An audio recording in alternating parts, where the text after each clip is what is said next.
not share the screen, but then I will share the links, allowing you to review the actually the session that we've done. So don't worry about each session. Remember that each session are recorded, and once it's recorded, we will send you the link later on.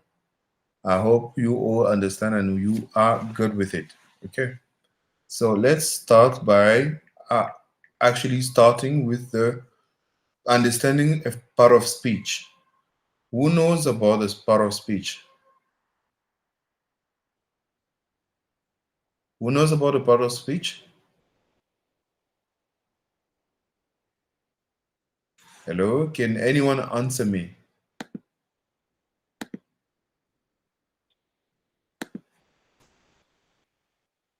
Hmm?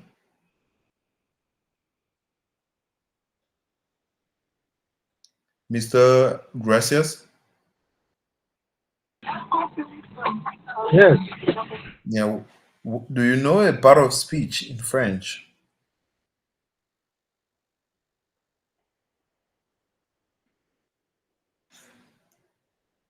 Yeah. Do you know anything about a part of speech?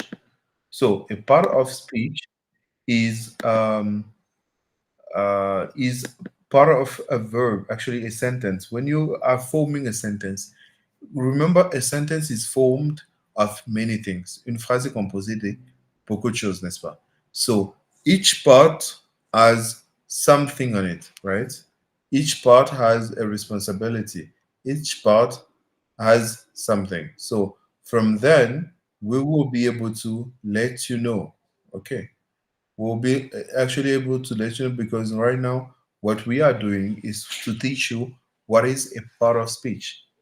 C'est quoi la partie d'un discours? Donc, parce que quand on forme des phrases, la phrase est composée de plusieurs choses, right? So, Madame Jimby, I would like you to read for me the introduction, if you may start actually now.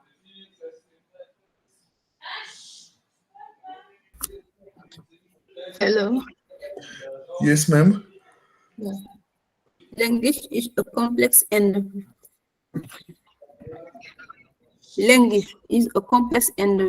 versatile tool for communication, and understanding is structure is essential. On fundamentals is essential.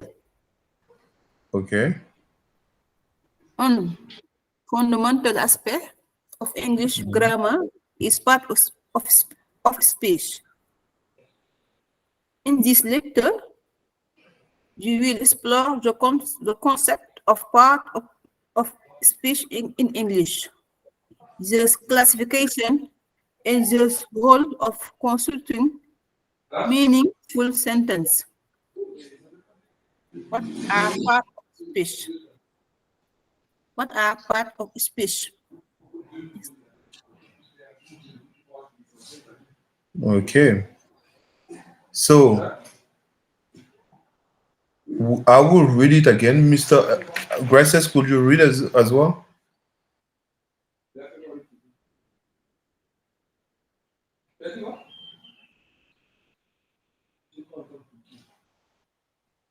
Mr. Gracias?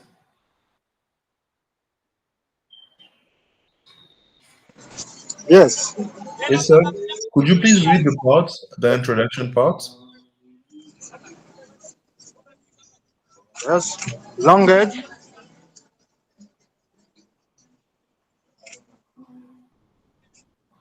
Okay. Yes, sir. language is language is complex and versatile tool for communication and understanding its structure is essential. One fundamental aspect of English grammar is part of speech.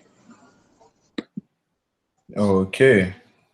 In So, this lecture, mhm, in this lecture, we will explore the concept of part of speech in English, their classification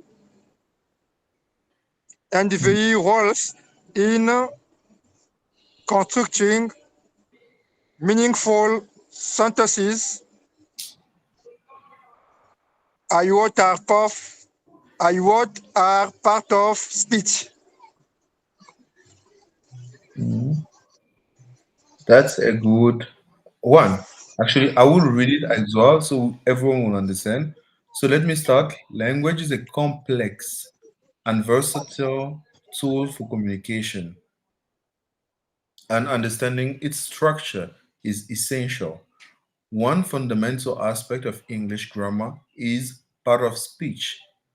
In this lecture, we will explore the concept of parts of speech in English, their classification, and their roles in constructing meaningful sentences, right?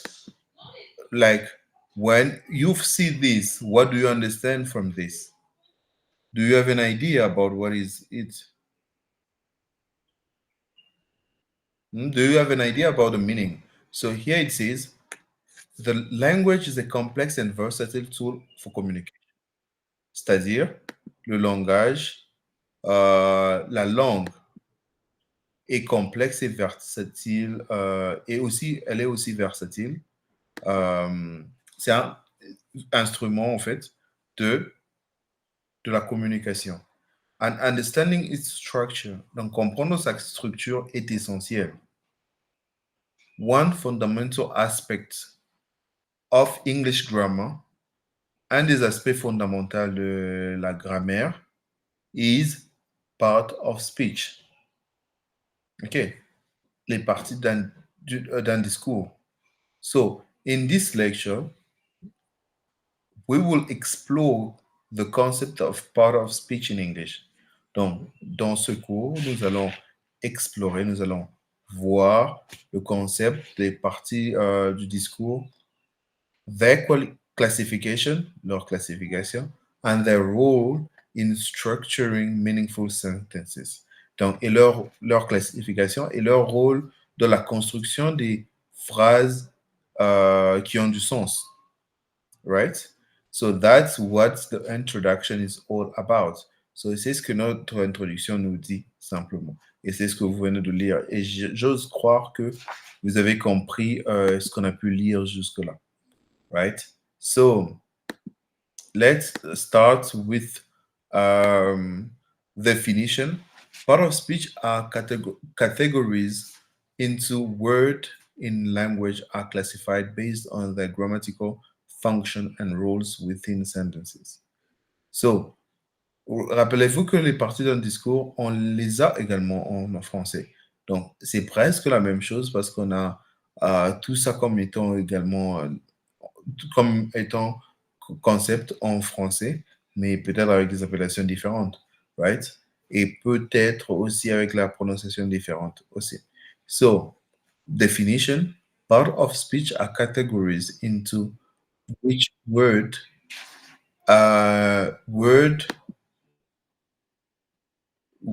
in which words in a language are classified based on their grammatical function role within a sentence. So when you look at a sentence, you need to be able to classify everything by its structure. Donc, quand vous voyez une phrase, vous devez être en mesure de les classifier par rapport à leur structure, par rapport à leur rôle dans la phrase, n'est-ce pas? So, importance. Part of speech provide a framework for understanding how words work in sentences and how they contribute to meaning, right? Part of speech provide a framework for understanding how word works in sentences and how they contribute to meaning, right? Part of speech provide framework for understanding how word works. OK. Donc, les parties d'un discours provient, enfin, je dirais, provide. Provide qui est dans le sens de fournir fournir au fait un clair aperçu dans la compréhension des mots, leur rôle et leur sens dans les phrases. Right? Part of speech provide a framework for understanding how word works in sentences and how they contribute to meaning. The eighth part of speech in English. So now we are going to study the eighth part of speech in English, and I hope you know it. Actually, I want Madam Jimbe, sorry, to read these two. What is a noun and what is a pronoun? You can read it and tell us what you know about it. Okay, Madam Jimbe? Yes. Yes, you can read what is a noun and what is a pronoun. Now, definition. A noun is a word that represents a person, a place, a thing, it is, or concept. Example, Kate, London, book, happiness. The pronoun. What? The pronoun definition.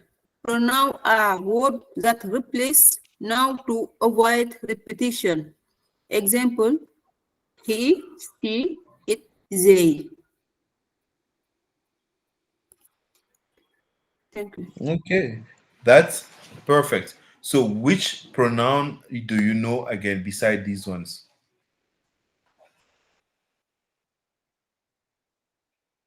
Hmm? Who has it?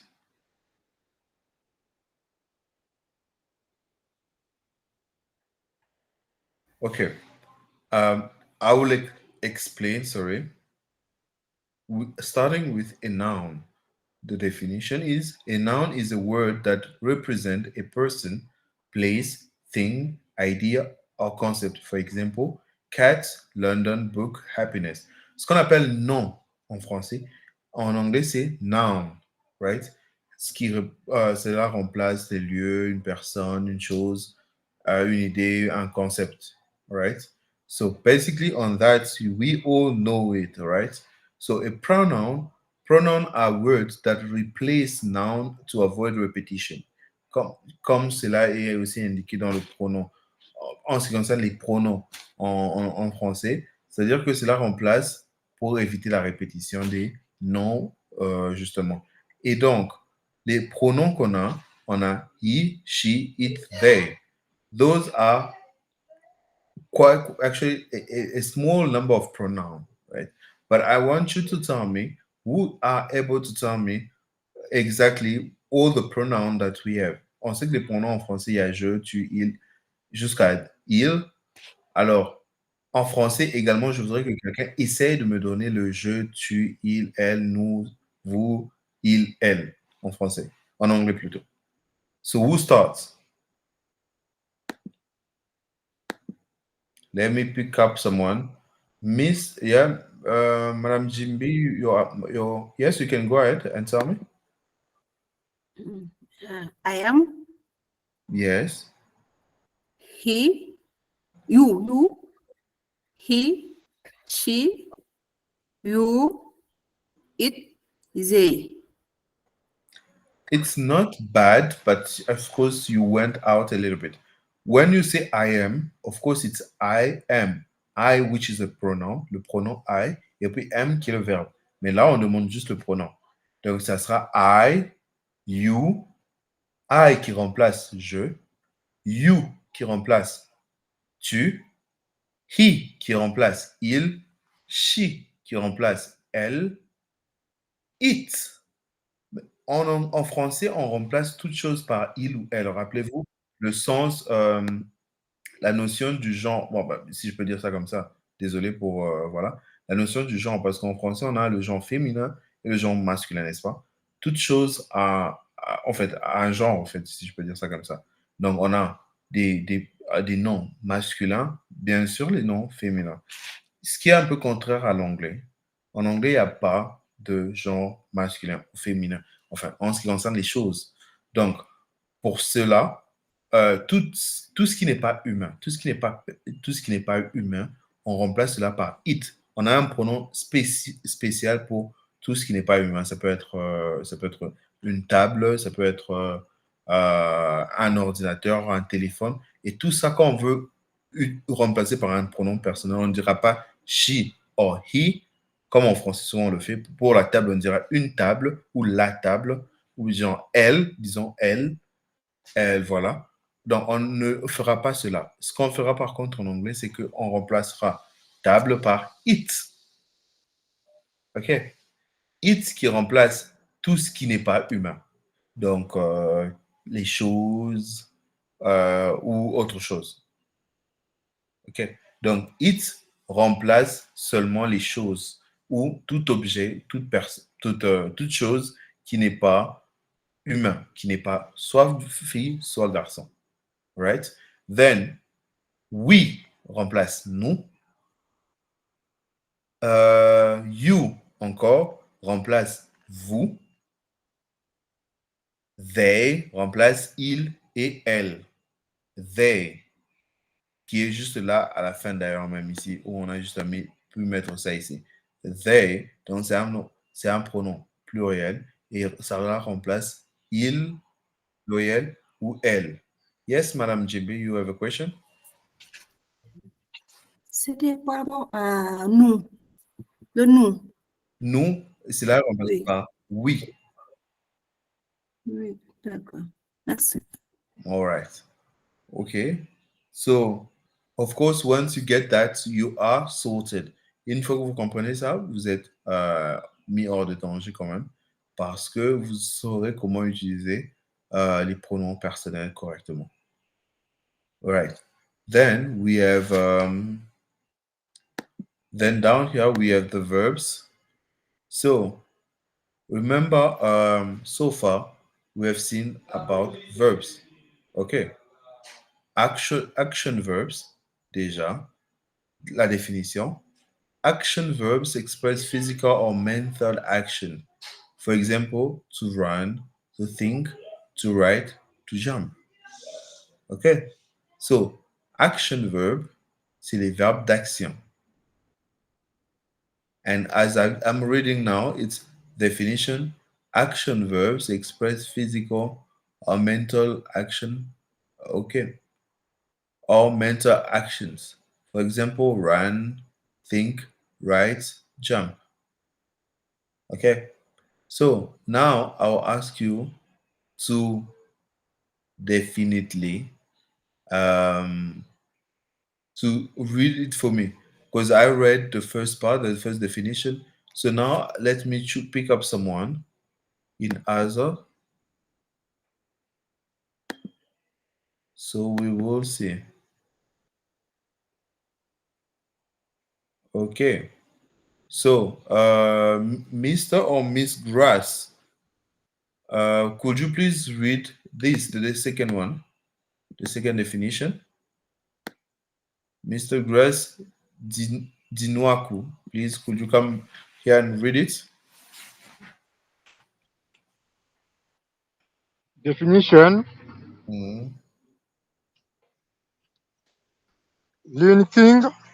Linking verb connect the subject of sentence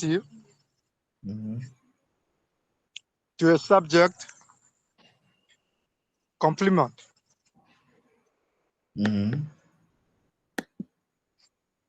Okay, I'll Yes. read it again. Linking, verbs connect the subject of the sentence to the subject complement, describing the state of being. Example, I, is, am, are, become. Okay. So you can use an helping verb when you are not understood. You can clearly use the word, right? The auxiliary meaning. So basically, that's a really good asset, right? That's a very good asset. Beside that, let me ask Madam Jimbi to read this part for me. From definition to the word sit next. The word sentence, okay? So you can go, Mr. Gracias. Oh, yeah. Yes.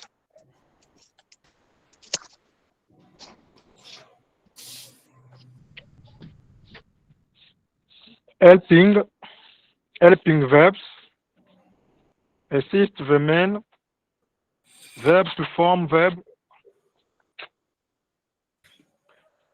phrases and convey nuances of tense and mood. Examples: have, had, will, Mhm. can.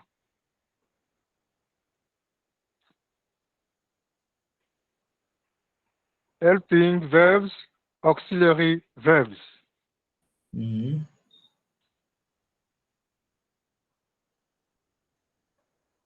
Definition: modal verbs express necessity, possibility, ability, permission, or obligation. Example: must, may, can, should. That's, of course, that's an amazing thing. Yes, Madam Jimbi, could you read as well? Please, could you read? Definition: Mhm.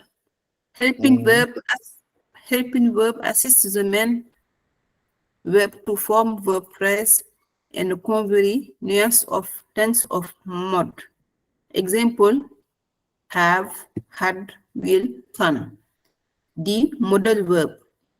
Definition: the modal verb expresses necessity, possibility, ability, permission, or obligation. Example: must, may, can, should. 3. Verb tense.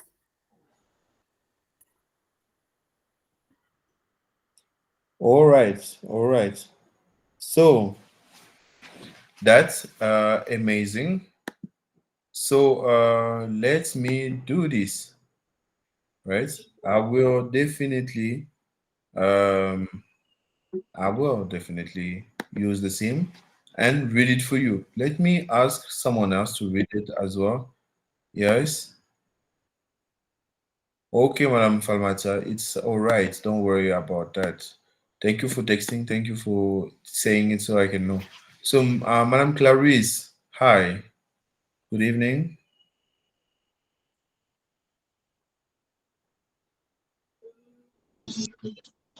Okay, name is Ali. How are you? Oh, Mr. Ali, I know where Mhm. it was. Please, I can, listen today. Please. Pardon? Je suis encore au travail, Monsieur Henry. All right. I'm still at work. Yes, I'm at work. I work. Okay. That's not a problem. All right. We understand and we will don't worry. I will not just like I won't disturb you. So okay. So Thank you. Miss Thank you, all Mr. right, Henry. Miss Mr. David. Hi. Because I really want everyone to talk. Mr. David.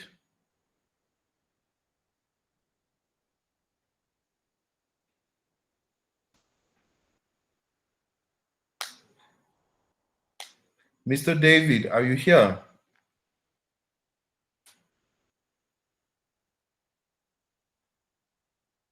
Okay, Mr. David is not here. Madam Grass Di Nyaku, are you here? Okay. She she is not here as well. So let's just continue. as I was saying, the definition about action verb. Remember, we said that action verb it's something that it's the action that the person follows, who is doing, the person, like the subject. But then it says definition: helping verb assist the main verb to form verb with phrases and convey nuances of tense and mood. For example, I have, I had, I will, I can. Those are helping verbs. That's why you will always find people saying, I can do it. I can, je peux le faire. I can do it. So the main verb is actually do it, is to do, right? The main verb c'est faire. Mais faire s'accompagne d'un verbe qui aide, c'est le verbe pouvoir. I can do it. Donc, le verbe pouvoir vient s'ajouter, aider, faire pour que la phrase ait un sens. That's why you find people saying, I can do it, for instance. All right. Is it okay?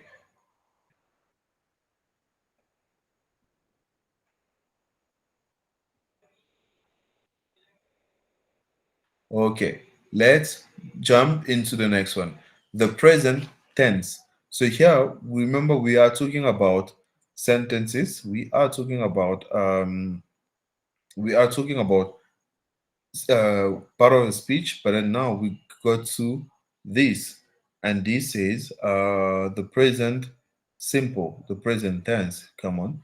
So the present tense describe, we use it by as it describes action happening now and or regularly.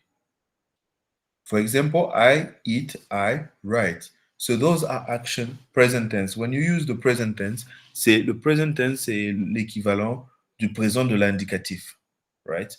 Le présent de l'indicatif, en anglais, on l'utilise pour spécifier des choses qui se passent maintenant, des choses qui ont l'habitude de se passer, et voilà. Donc, c'est pourquoi on ajoute, c'est où on utilise le présent de l'indicatif. Okay, so that's a good idea, it's a good thing to use. You should know that. Okay, you should definitely know that. Okay, so can anyone give me some examples with the present tense?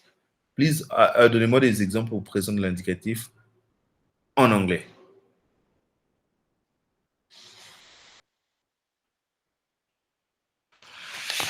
For those of you who cannot speak, please write it in the comment section. But of those of you who can say it, come forward and unmute your mic and speak. Give me some sentences with the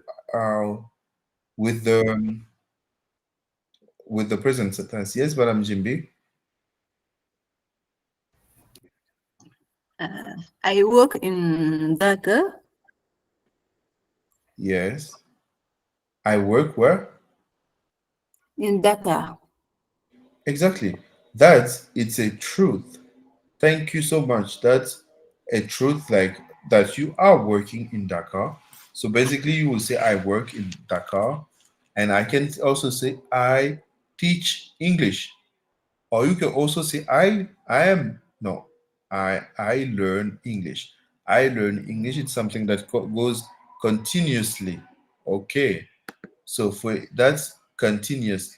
And when it's that way, basically, you know that it's going really, really continuously. Okay. So that's an amazing thing. All right. So basically, anyone else with that? Anyone else?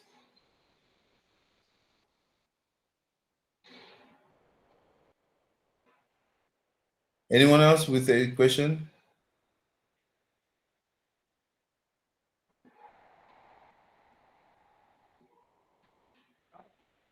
Excusez-moi, j'ai pas bien compris la partie là.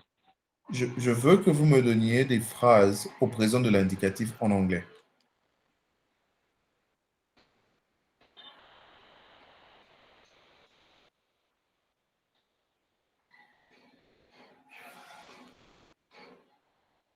I go to school.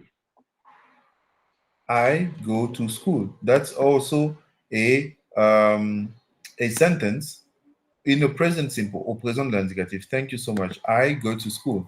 So here you can see, as it's written here, the present tense is used to describe actions happening now or regularly. Quand une action intervient, en fait, ou se fait maintenant, ou a l'habitude de se produire, on utilise le présent de l'indicatif. Donc, le présent de l'indicatif se fait en conjuguant directement, en prenant le pronom ou le nom et en l'ajoutant directement au,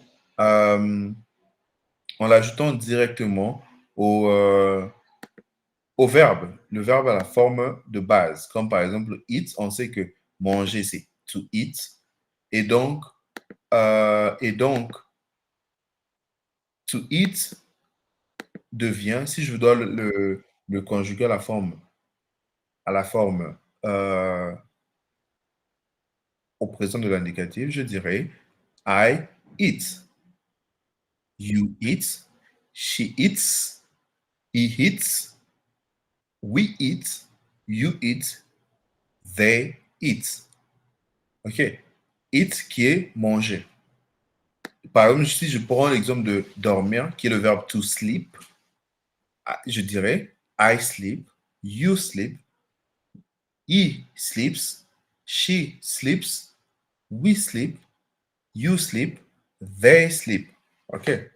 So basically, when you look at here, le present tense, qui est le présent de l'indicatif, on dit used to describe action happening now or regularly. For example, I eat, she writes. OK. Ça, c'est le présent de l'indicatif. C'est comme ça qu'on l'utilise. Alright. C'est dans cette condition-là qu'on l'utilise. Maintenant, passons au past tense.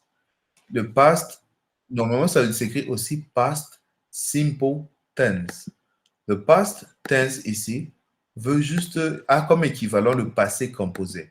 Rappelez-vous qu'en français, le passé simple est, disons, un temps qui nous aide vraiment plus à écrire qu'à parler. En anglais, le present tense, le past simple tense, est un peu l'équivalent du passé composé. Right? Et le passé composé, forcément, nous savons comment ça se fait. On a besoin d'auxiliaires, mais seulement qu'ici, avec le past tense, on n'a pas besoin d'auxiliaire, mais on a besoin de changer la forme du verbe. Et en changeant la forme du verbe, nous savons qu'il y a des verbes qui ne suivent pas la règle générale, parce que la première règle, bien sûr, c'est mettre des à tout ce qui est comme verbe. Mais seulement que ce n'est pas ça, complètement. Parce que il y a deux groupes de verbes. Il y a des verbes réguliers et il y a des verbes irréguliers. Right. Pour tout verbe régulier, en ajoutant E, D ou bien D déjà, cela, au fait, assure que, bien sûr, le verbe est au passé composé. Donc, au past simple tense. Maintenant, il y a des verbes qui sont aussi irréguliers, qui changent de forme. OK? Qui changent de forme quand on le conjugue au passé. Parce que le verbe au présent, le verbe du présent, disons les verbes du premier groupe, quand nous les transformons au passé, cela prend ED directement, sans faire trop de mécanique. Mais alors que de l'autre côté, il faudrait payer, qui est estimé, of course, qui est estimé, au fait, vous voyez. Donc, nous allons progressivement. Quand vous prenez des verbes du premier groupe, comme on l'a aussi en français, on a les verbes du premier groupe, du deuxième et du troisième. Et leur conjugaison se diffère par rapport à leur groupe, n'est-ce pas? Mais en anglais, maintenant, nous n'avons que deux groupes.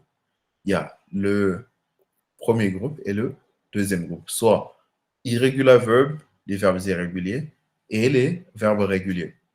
OK.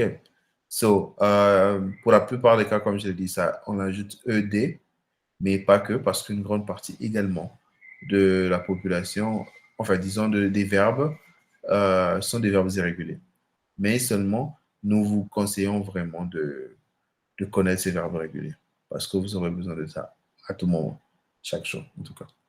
So, yeah, that was about the past tense. So, we talk about the future tense. The future tense, qui est aussi l'équivalent du futur simple, used to describe action that will happen in the future. Donc, c'est là décrit les actions qui vont se passer dans le futur, qui ne sont pas encore là, mais qui vont se passer dans le futur. For example, I will travel this week. Okay. I will travel this week, par exemple. Ça, c'est une phrase qui est originaire, au fait. C'est une phrase qui utilise le présent, le futur simple, ou bien sûr, on a I will travel, ou encore she will learn. She will learn. Something that hasn't happened yet, but it's something qui ne s'est pas encore passé, mais qui se passera certainement dans le futur. Et donc, pour ça, c'est le passé, vu qu'on a vu ça. So, let's go to the perfect tense. The perfect tense is much more higher. Ce sont des temps avancés, parce que le perfect time actually allows you actually the perfect tense, right? Indicate action completed before a certain point in time. All right. So for action that happened in a particular point in time, you know that, of course, that's the first perfect service. Okay. So as they are saying, the family will come and expose us. So let's continue. Okay. So anyone so far, any question?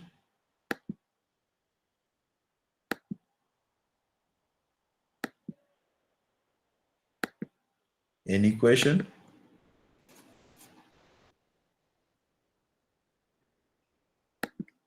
It's clear that you don't have a question, right? Okay. So we use actually continuous or progressive tense. Le temps progressif, on l'a pas en français.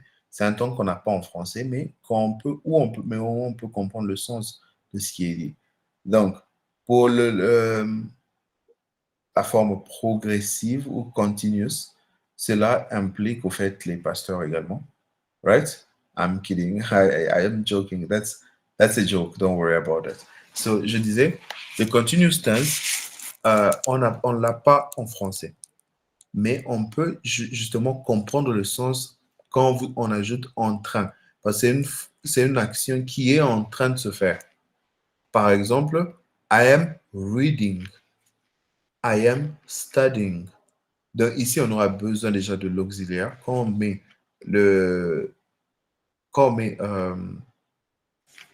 quand on utilise le continuous progressive tense, on a besoin de l'auxiliaire. Appelez-vous les auxiliaires qu'on a. Et donc, pour ça, on ajoute l'auxiliaire plus le verbe qu'on veut utiliser, mais en ajoutant en ajoutant ing. All right. En ajoutant ing, nous avons la forme continue ou la forme progressive. All right. So, basically, you know that when you are reading, c'est que vous êtes en train de lire. I am running. Je suis en train de courir. Et I am studying. Je suis en train d'étudier. OK. That's actually what it's all about.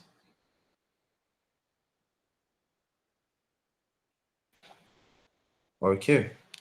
So, qui a compris quelque chose sur les parties des verbes, les temps que j'ai eu à citer, donc le passé composé, le présent de l'indicatif, les autres verbes, Après, on a également le temps progressif.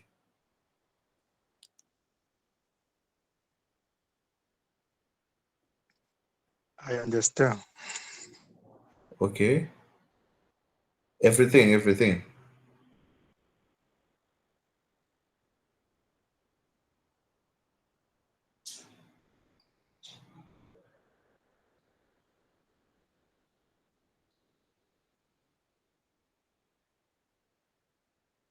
Hello? Yes, la question que j'allais poser, c'est en fait la différence entre les verbes réguliers et les verbes irréguliers. Il y a quelle différence entre les verbes réguliers et les verbes irréguliers? Pardon? La différence entre les verbes réguliers et les verbes irréguliers dans Oui. la partie C, futur tense. Parce que c'est OK, là où non. on a parlé. Non, c'est plus le passé composé. Dans le sens de past tense, right? Euh,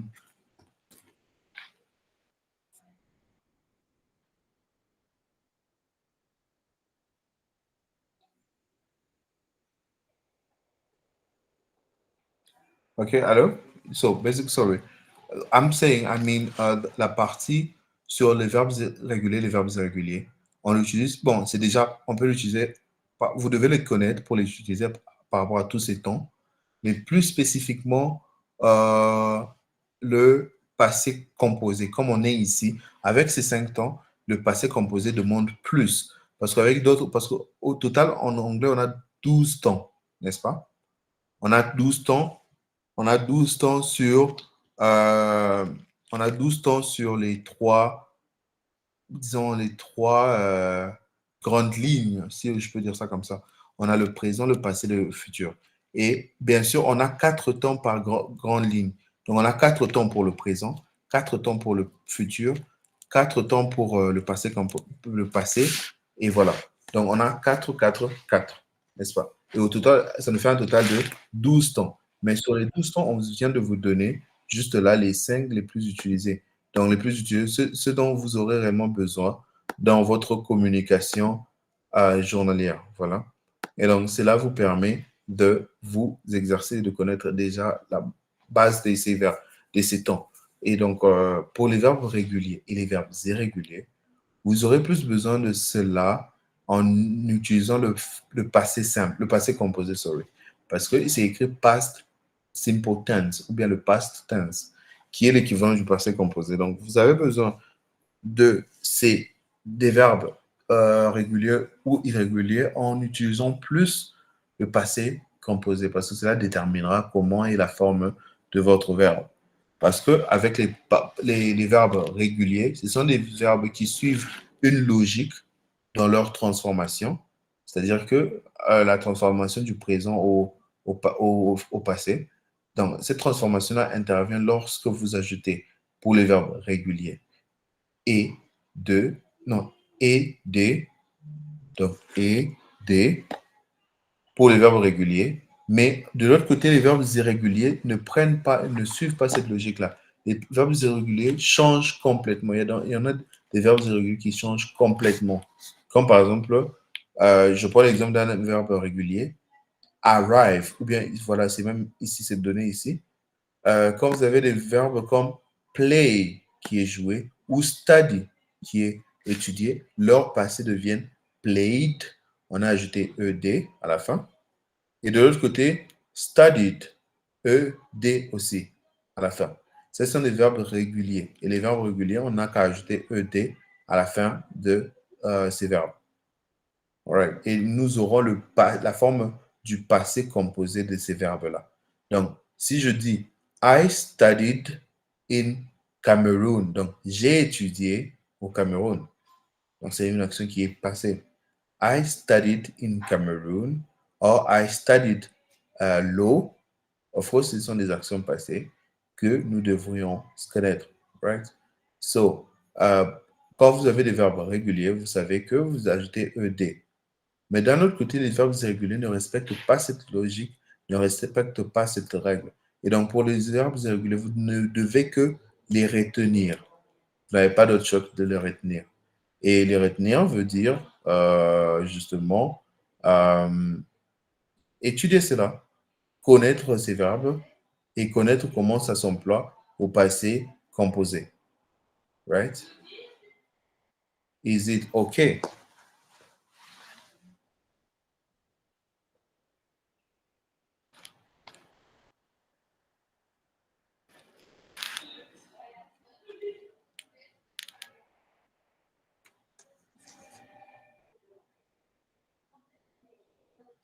Okay? Yes, okay. All right.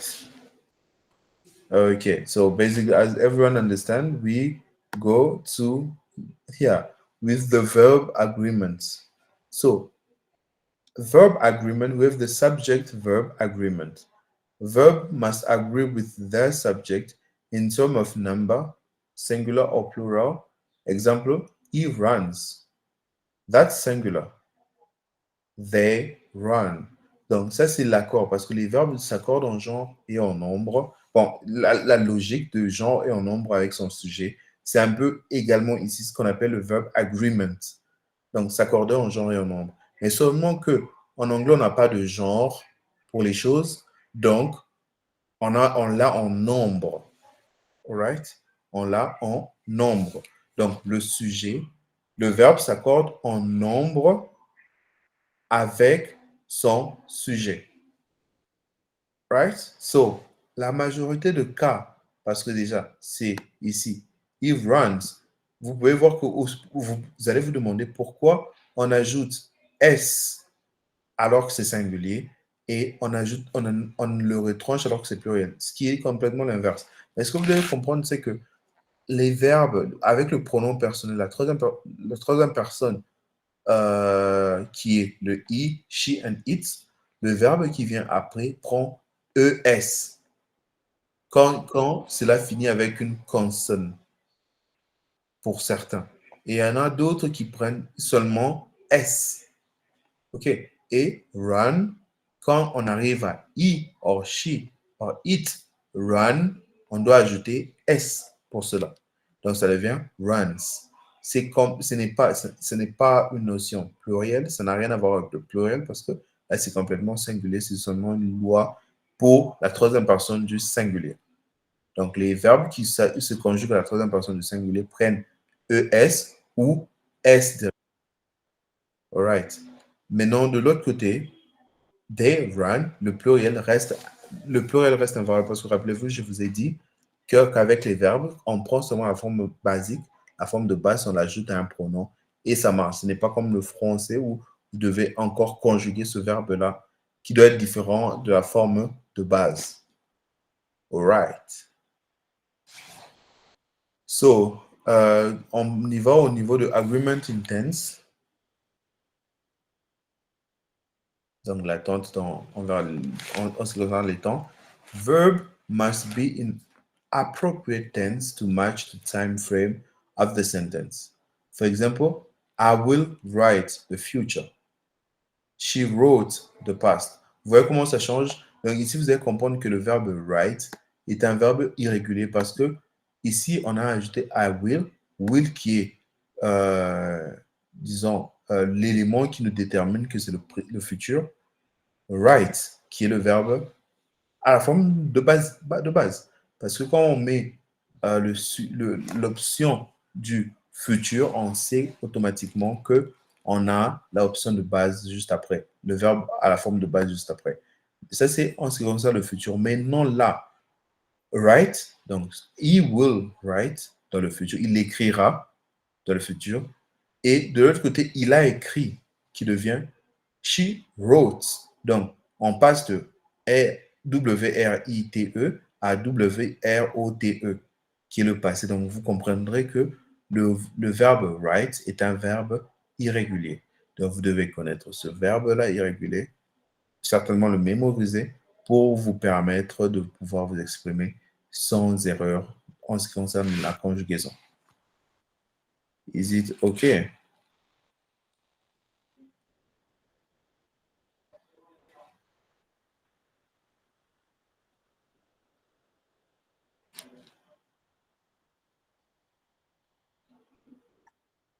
Okay? Yes, Yes, I'm it's okay. okay. Okay. So give me a second.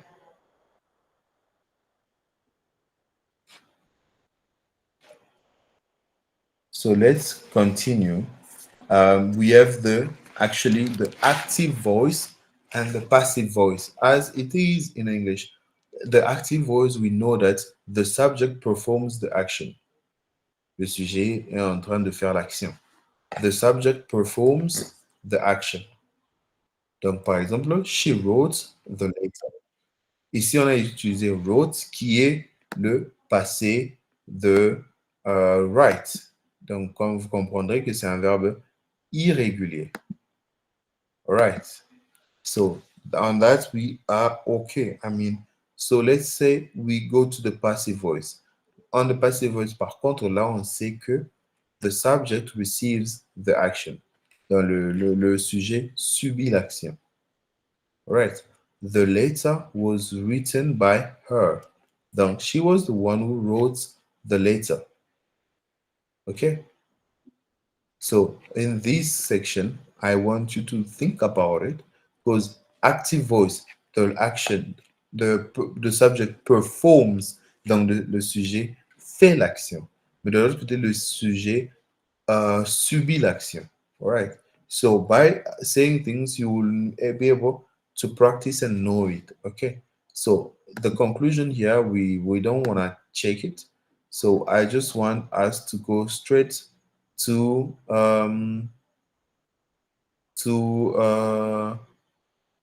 present simple, to the present simple, because remember we said a lot about the present simple. Okay. So I want you to, let's say I want Madame Ornella to read the conclusion before we go. Can Madame Ornella read Yes, it? yes, I'm here. Verb are the dynamic force that breathe life into our sentence, conveying action, state, and meaning. A firm grasp of verb type, tense, and agreement is crucial for clear and effective communication. As you continue to explore the depth of language, remember that verbs are the catalyst that propel your message and idea forward, enriching your communication skill. Tense in English are grammatical constructions used to indicate when an action or event occur, is occurring, or will occur. English has several tenses, each serving a specific purpose in conveying time-related information. Here are the main tenses in English and their typical use. Thank you so much. That was perfect. That was really perfect in your reading part. So can anyone try it as well? Is there anyone wanna try?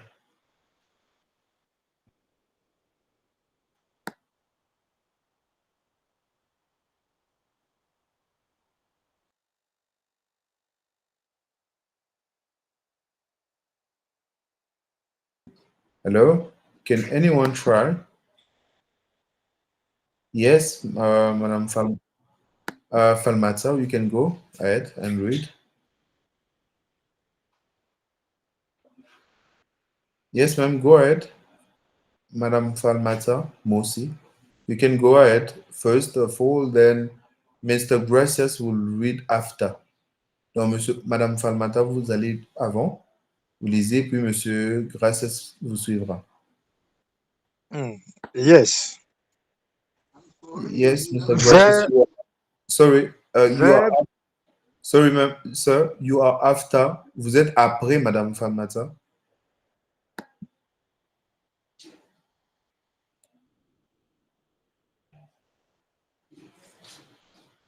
Madame Falmata, Okay, Mr. Gracias, you can read as I think she is not here anymore. Verbs are the dynamic force that breathe life into our sentences, covering action, state, and meanings.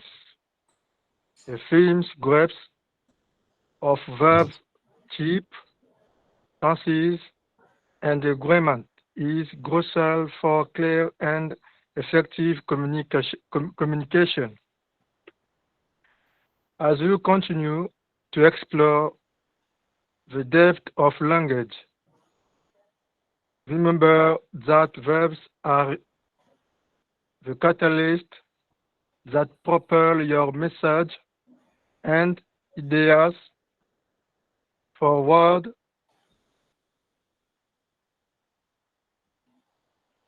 enriching your communication skills.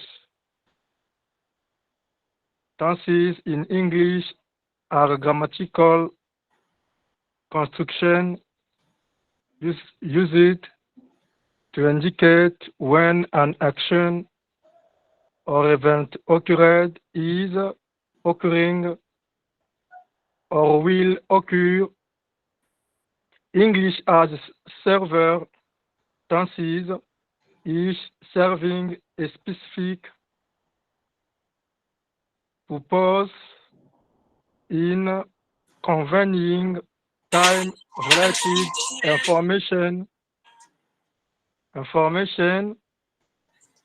Here are the main tenses in English and their typical use. Thank you so much.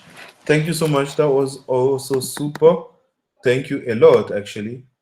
And let me try to call someone else. Madam Jimbi, would you come?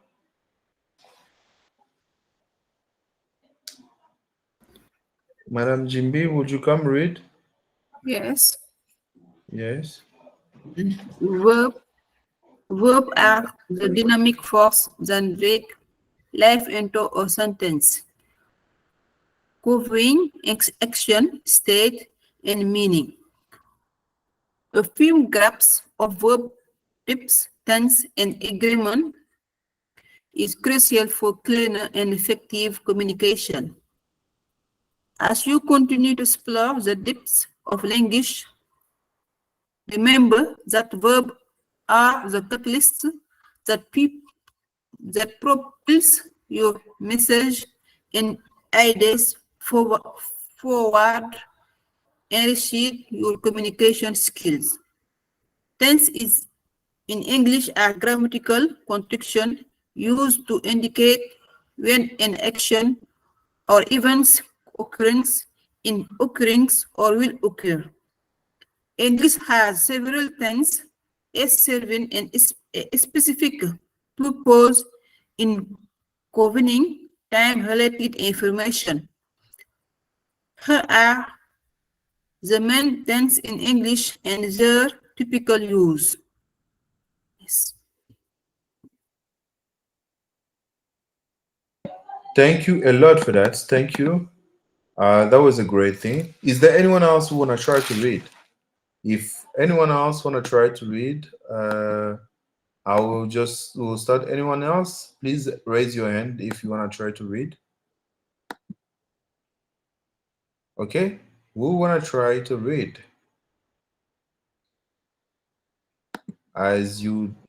Yes, Madam Falmata, you can go ahead. Your hand is up, but then you read already. So actually, I think it's okay. Once it's okay. So let's start. Let's go to the present simple. Actually, the present simple, it's used to describe facts, habit, general truth, or things that are always true. So if you actually, quand vous êtes en train, vous êtes en train d'utiliser le présent de l'indicatif, donc essayez plutôt d'aller pour des choses vraies ou des habitudes ou des choses qui sont généralement vraies, qui se passent généralement, qui se passent continuellement. Donc, for example, I live in New York. Donc, si j'habitais à New York, je lui dirais I live in New York because it's a fact or a truth, right? It's a truth. Ce n'est pas un mensonge, c'est une vérité que je vis à New York. Et donc, je dirais I live in New York. Et pareillement que vous direz I live in Senegal, in Ivory Coast, in Congo, in I don't know in which country, in Cameroon, in Gabon, actually all those stuff. So once you live in a country or you know that what I'm saying is true or happens often, I will use the present simple. Donc j'utiliserai le présent de l'indicatif. D'un autre côté, the present continuous, donc la forme progressive du présent. Donc on dira to describe action happening right now, temporary action or future plans. Dans ce cas, ce sont des actions qui se passent maintenant. Ce n'est pas que c'est une habitude, ce n'est pas une vérité ou un truc comme ça, ce n'est pas un fait non plus. Donc, ça se passe maintenant. Alors, on utilisera le continuous, donc le en train. Right? C'est une chose qui est temporaire, une action temporaire, comme je l'ai dit, ou encore une action future, un plan futur, disons. So, je dirais, she is reading book. She is reading book. Ou je pourrais dire, I am teaching English. I am teaching English. Donc maintenant, je suis en train d'enseigner l'anglais. I am teaching English. OK. By saying I am teaching English, donc je suis en train de mettre l'accent sur le fait que j'enseigne. Et j'utilise donc le présent, le continuel. Le présent continuel, le présent continu, si je peux dire ça comme ça. So, the present perfect. Le present perfect, ce n'est pas le plus que parfait, non, pas du tout, mais c'est un temps qui nous permet to describe action that occur in an unspecified time in the past with a connection to the present. Donc, cela nous permet de décrire les choses qui se sont passées dans le passé, mais qui ont un lien avec ce qui se passe maintenant. Donc, c'est une action qui s'est déroulée dans le passé, mais qui a encore son incidence sur le présent. Donc, je dirais, comme exemple, I have lived in Paris. I have lived in Paris. Donc, j'ai eu à habiter à Paris. J'ai été à... Non, pas j'ai été, parce que voilà. Ouais, j'ai été à Paris ou j'ai eu à habiter à Paris.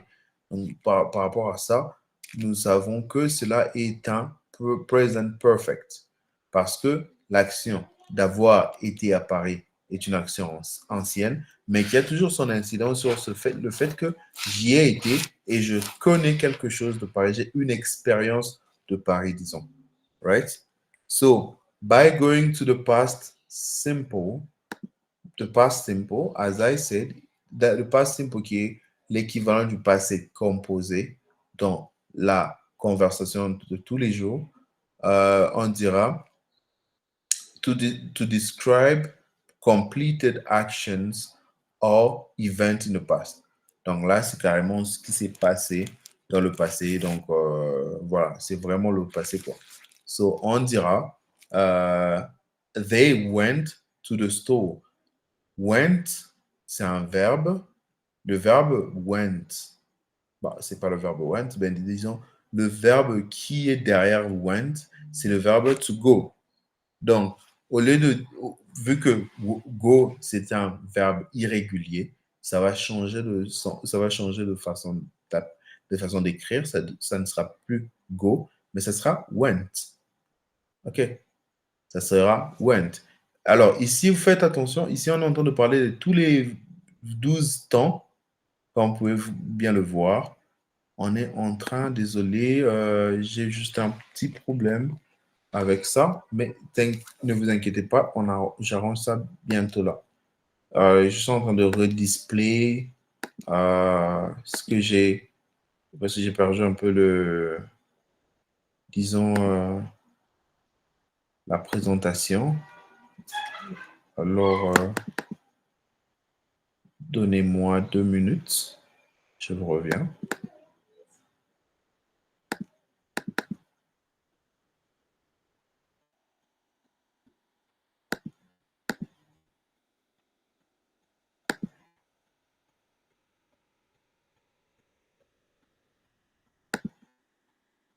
Ok, donc on y est bientôt, disons.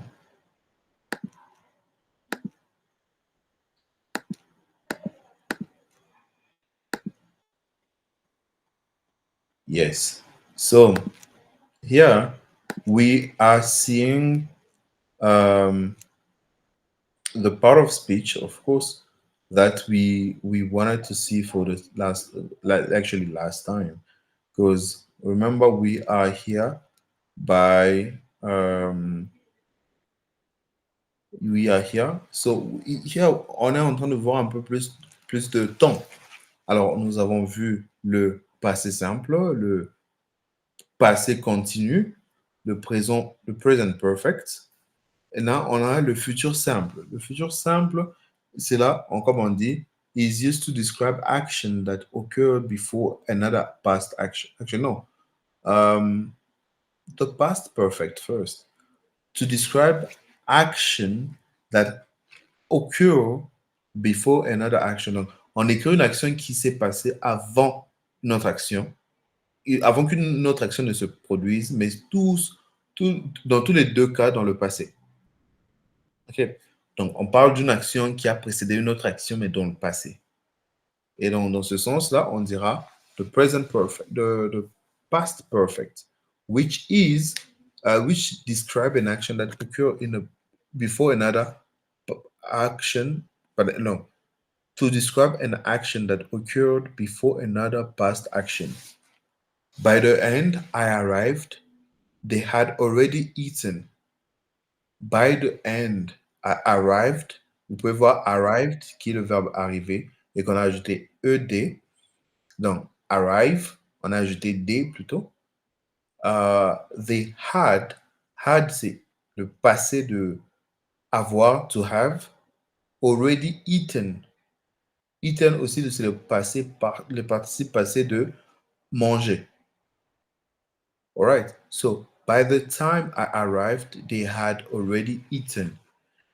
Am I going so fast for you? Am I fast? Est-ce que je suis assez rapide? Est-ce que je suis très rapide? Si je le suis, please stop me and ask me questions. Excusez-moi, là, je n'ai pas bien compris, monsieur. Ok. À quel point?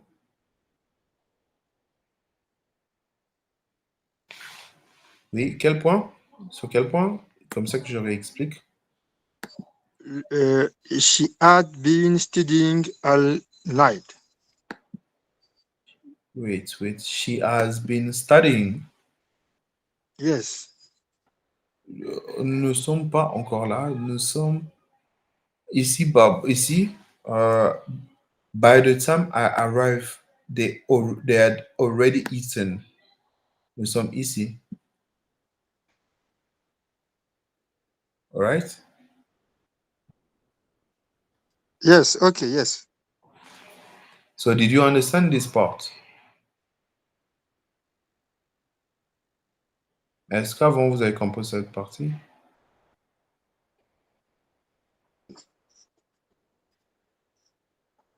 Non. Là,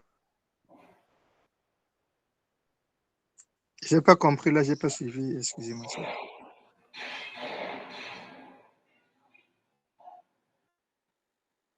Ok.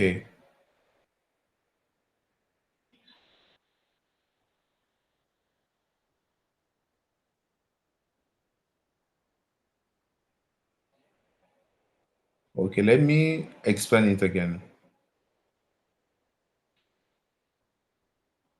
Let me explain it again. I will start by saying le present perfect, the present perfect, the past perfect, sorry, the past perfect describe, donc décrit des actions une action qui a précédé une autre action, mais dans le passé. Do you understand that? Yes, I understand. Ok. Maintenant, pour ça, c'est vrai que il faudrait aller un peu plus dans le détail, mais malheureusement, nous n'avons pas le temps pour aller vraiment dans le détail. Là, il faudrait prendre le 3 mois de formation, mais seulement que ici, nous sommes un peu plus dans dans la conversation. Donc, on vous dit les grandes lignes et nous sommes un peu plus dans la conversation. That's why vous intervenez à tout moment. That's why, c'est pourquoi on vous demande d'intervenir parce que c'est vraiment limité. So, ici, on parle d'action qui précède une autre action, mais qui s'est passé qui s'est déroulé dans le passé. Excusez-moi la tautologie, si je peux dire ça. So, comme exemple, on a cet exemple qui parle de by the time I arrived, by the time I arrived, ok, by the time I arrived, du moment où je suis arrivé, they had already eaten. Ils avaient déjà mangé. Du moment où du temps où je suis arrivé, ils avaient déjà mangé. Donc, c'est une action qui s'est produite dans le passé. Le fait d'arriver, c'était dans le passé. Le fait qu'ils aient mangé également, c'était dans le passé. Donc, les deux actions étaient dans le passé, mais sauf qu'il y avait une action qui a précédé une seconde action. Right? So that's what is all about here. In the past, perfect. Okay. So let's go to the future simple.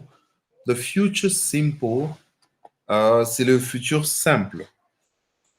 All right? Le futur simple. Et en ce qui concerne le futur simple, en ce qui concerne le futur simple, nous voyons et nous savons que nous devons utiliser le will. W-I-L. Quand vous voyez le will devant un verbe ou devant quelque chose, vous savez que c'est déjà devant un verbe ou un mot, vous savez que c'est dans le futur. On parle du futur là. Donc, le will, the future simple, to express prediction. Donc, on est en train de parler de prédiction, de promesses, des décisions spontanées sur le futur. Donc, on parle vraiment du futur. Et comme exemple, on a le I will call you later. I will call you later. Ça veut dire que je t'appellerai plus tard. I will call you later. Right. And then, of course, we have the future continuous, the progressive. Rappelez-vous qu'avec la forme progressive, comme je vous l'ai dit, on a quatre principaux domaines. Il y a le présent, le passé, le futur. Mais sur ces quatre principaux domaines, on a quatre temps chacun. Et parmi ces quatre, on a toujours le continuous, la forme continue. Il y a la forme continue du présent, la forme continue du passé, du futur. Et voilà, les trois formes continues. OK? On a la forme continue du présent, du passé et du futur. So, as you know that's okay. With the future continuous, donc la continuité d'un futur, alors la continuité du futur, disons même, on dira to describe another action that will be ongoing at a specific point in the future. Donc, on prédit quelque chose qui va se passer, mais de façon continue dans le futur. OK? On prédit un truc qui va se passer dans le futur, mais de façon continue. Et cela, on dira at 6 p.m. tomorrow, I will be studying. Donc, à 6 heures, je serai en train d'étudier. Donc, on sait déjà que dans le futur, je serai en train d'étudier, mais de façon continue. Donc, à 6 heures, donc à 18 heures, 6 heures p.m., c'est 18 heures, à 18 heures demain à 18 heures, je serai en train d'étudier. Donc, c'est pourquoi on utilisera studying. On ne va pas dire I will be studying. Non, on dira I will be studying. Parce que c'est un futur continu. OK? Future perfect. That the future perfect describes actually give me a second.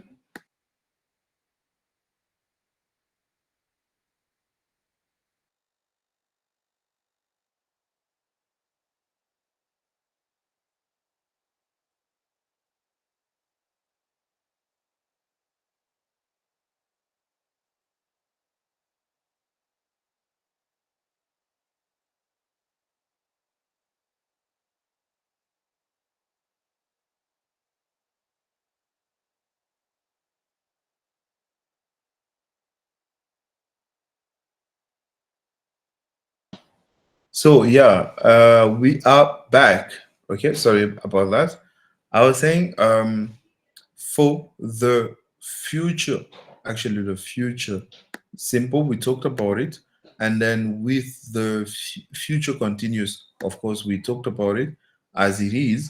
Je serai demain à 8-18 heures, je serai en train d'étudier. Après, we have the future perfect. The future perfect used to describe an action that will be completed before a specific future point. Yes, Madame Clarice, do you have a question? My name is Ali. Yes, ma'am. I went to I'm the home now. Okay, ma'am. Uh, All right. Thank you. Okay, ma'am. That's perfect. So, as you know, we are getting to an end. We are ending our session. Actually, I even forgot the time because remember we have a specific time. But okay, we will just finish this page, right? Okay. I was, but then don't worry, ma'am. You will have the recordings. Don't worry about that. Everything will be sorted out. Uh, so let's continue. I was hereby the future perfect. We use the future perfect to describe action that will be completed before the specific future point.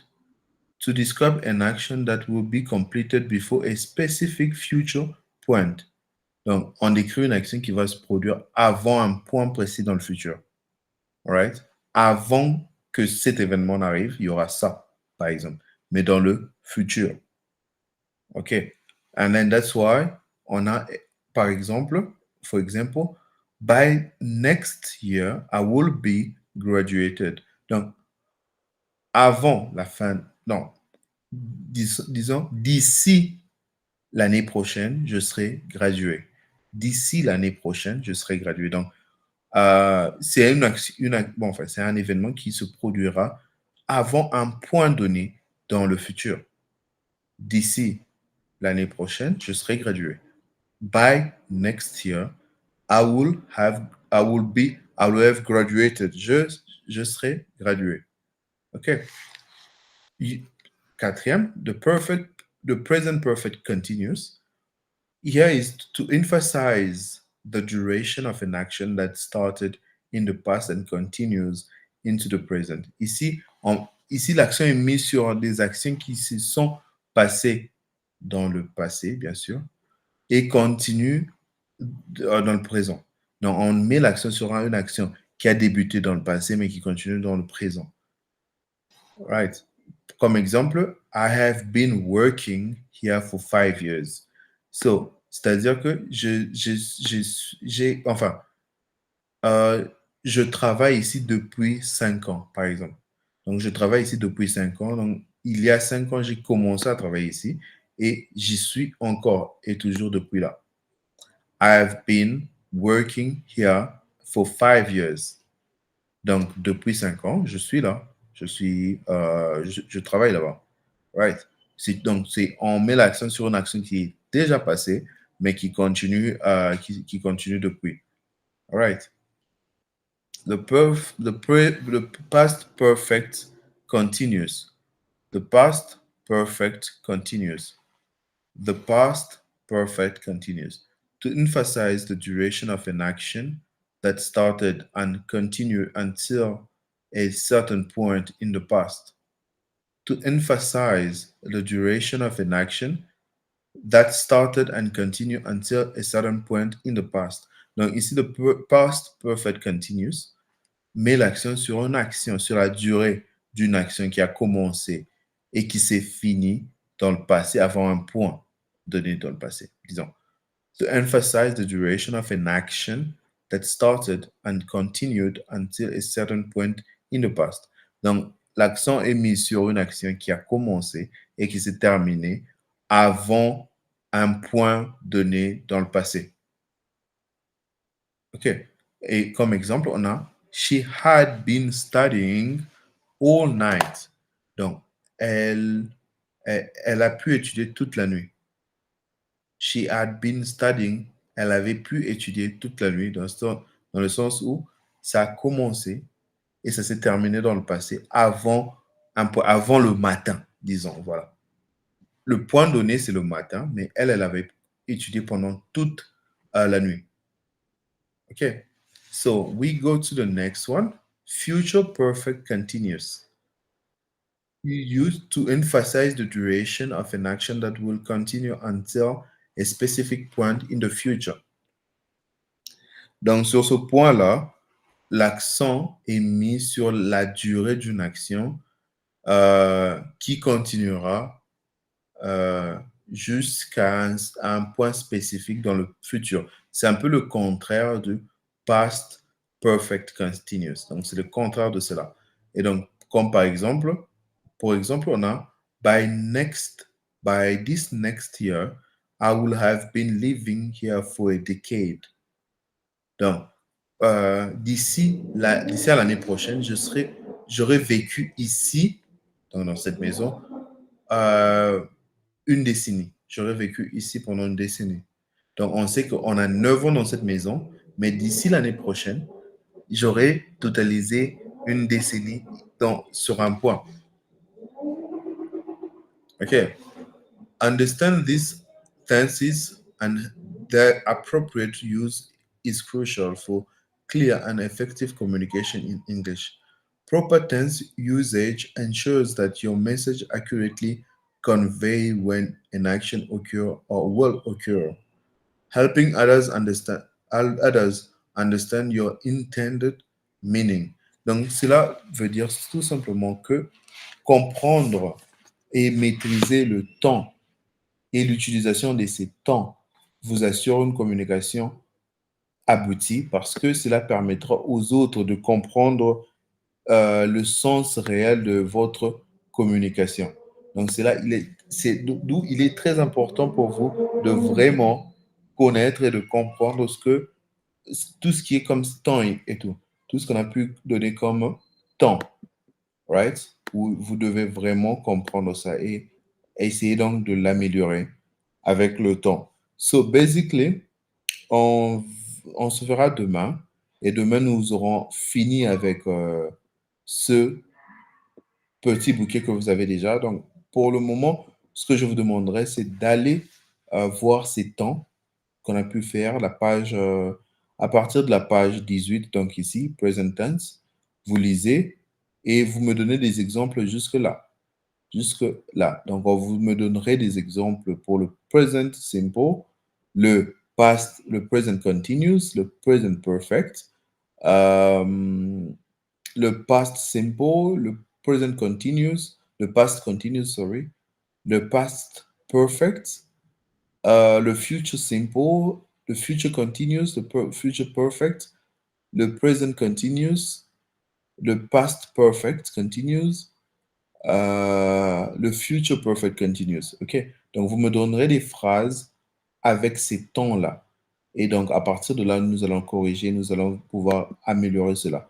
Et après, on aura le temps de finir avec ce livre et nous aurons un autre livre sur la communication. Et ce livre-là, il n'y aura que des dialogues. Et donc, vous serez en mesure de faire le cours, dans le sens où vous serez en train de parler, de communiquer, de dialoguer surtout, totalement en anglais. Right. So, am I clear or do you still need me to explain something? Anyone who has a question?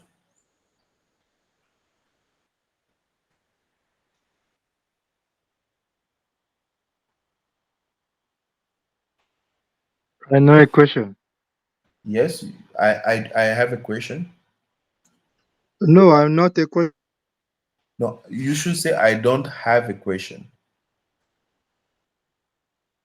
I don't have a question. I don't have a question. Yes, perfect. So basically, you know the homework, right? Please, ce que j'ai eu à dire, je répéterai en français pour qu'on comprenne mieux. Je veux que vous me donniez des phrases avec ces temps qu'on vient de voir. Tous ces temps, je crois, on a vu 12, les 12 temps. Je voudrais que vous lisiez cela et que vous me donniez des phrases qui correspondent à la, disons, à la définition de ces tons. All right. Excusez-moi, mais on peut connaître le nombre de pages? Parce que les pages ne sont pas numérotées. Hein.